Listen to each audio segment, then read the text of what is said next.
Assalamualaikum dan selamat sejahtera.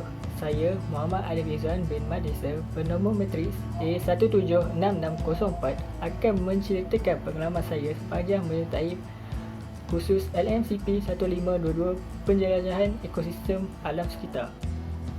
Kursus ini memperkenalkan konsep penjelajahan ekosistem melalui platform Ekorelawan UKM. Kursus ini diuruskan oleh Institut Alam Sekitar dan Pembangunan Lestari UKM. Ekorelawan UKM terus diburu oleh pelajar-pelajar berasas swasta bagi melengkapkan kursus citra mereka sepanjang pengajian di UKM. Saya diperkenalkan dengan kursus ini oleh Encik Nick semasa aktiviti domen kelasterian semasa Minggu Mesra Mahasiswa. Sepanjang menyertai kursus ini, saya telah menyertai beberapa program atau modul yang telah dianjurkan, antaranya Bicara Pesada SDG 2030, Hutan Paya Bakau, modul Air, Sungai dan Manusia, modul Geologi, Undang-Undang Alam Sekitar, Tenaga dan Tanah. Saya akan menceritakan mengenai beberapa modul yang saya sertai. Yang pertama adalah modul Paya Bakau. Untuk pengetahuan semua, hutan Paya Bakau ni merupakan hutan yang paling awal kita jumpa di pesisir pantai. Jadi, apa pentingnya Paya Bakau ini? Pertama sekali, ia merupakan tempat pembiakan bagi hidupan laut. Sebelum ikan-ikan membesar, dia akan bertelur di kawasan Paya Bakau ini.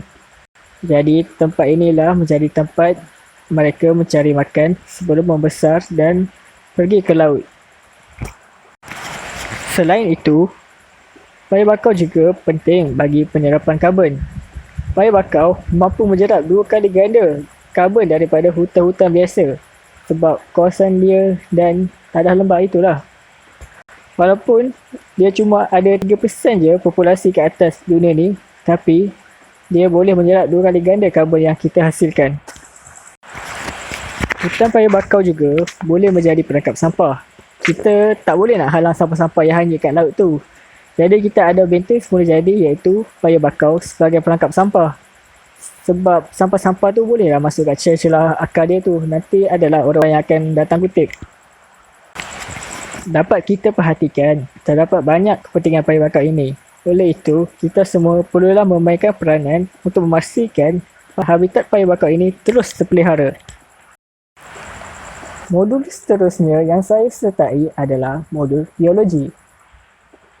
Geologi merupakan kajian berkaitan dengan ciri-ciri bumi.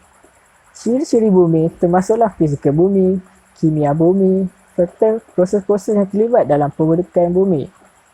Bumi ini telah berusia 4.5 bilion tahun dan batuan yang tertua di Malaysia adalah di Gunung Mat Cincang iaitu berusia sekitar 550 juta tahun. Apa pula kepentingan geologi? Pertama, sebagai sumber tabi'i dan penambahan persekitaran. Ia penting bagi menyokong habitat dan spesies kerana terdapat kehidupan yang hanya dapat hidup di kawasan-kawasan yang tertentu sahaja. Selain itu, sebagai kelestarian komuniti. Sumber-sumber geologi menjadi asas kepada pembentukan escape pemandangan, penanda tempat, sumber inspirasi seni, pendidikan, malah membentuk masyarakat yang aktif. Lagi satu, korang tahu kan buaya ni kan haiwan purba. Tapi kenapa dia tak fokus sekali dengan haiwan-haiwan purba yang lain? Sebabnya, buaya ni dia mempunyai struktur badan yang ringkas. Jadi, dia mudah beradaptasi dengan perubahan bumi sejak dari zaman Paleozoik hinggalah ke sekarang. Assalamualaikum warahmatullahi wabarakatuh. Nama diberi Muhammad Ifan bin Mahmudin, bernomor matrik A176766. Saya salah seorang pelajar daripada kursus penjelajahan ekosistem alam sekitar Ekorelawan pada semester 2 2019-2020. Okey, saya akan menceritakan tentang pengalaman saya sepanjang mengikuti kursus ini. Kursus ini menyediakan beberapa modul untuk diikuti oleh semua pelajar ekorelawan.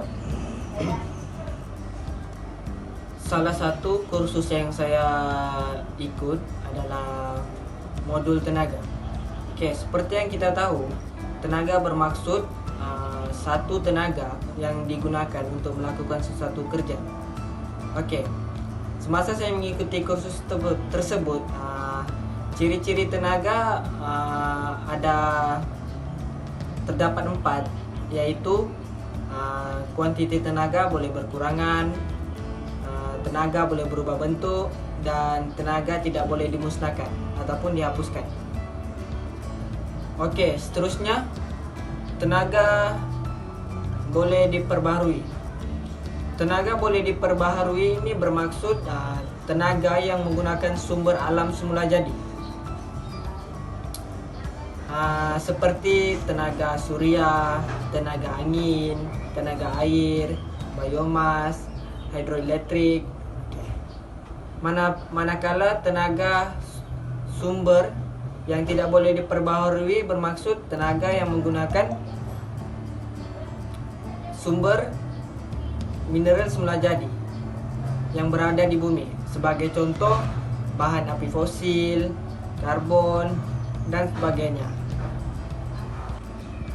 Oke, modul seterusnya yang saya ikuti adalah modul isu semasa daripada Istro Awani yang bertajuk Normal Baharu Kelestarian Alam dan Lestari, yang disampaikan oleh Profesor Emeritus Datuk Dr. Ibrahim Komo daripada Fellow Utama Lestari UKM. Oke, semasa saya habis menonton video daripada UKM Folio, beliau ataupun Profesor Emeritus Datuk Dr. Ibrahim Komo menyatakan bahawa bumi seakan berehat daripada pencemaran semasa COVID-19 melanda Malaysia. Hal ini kerana kurangnya berlaku pencemaran setiap hari di Malaysia kerana kurangnya pergerakan manusia.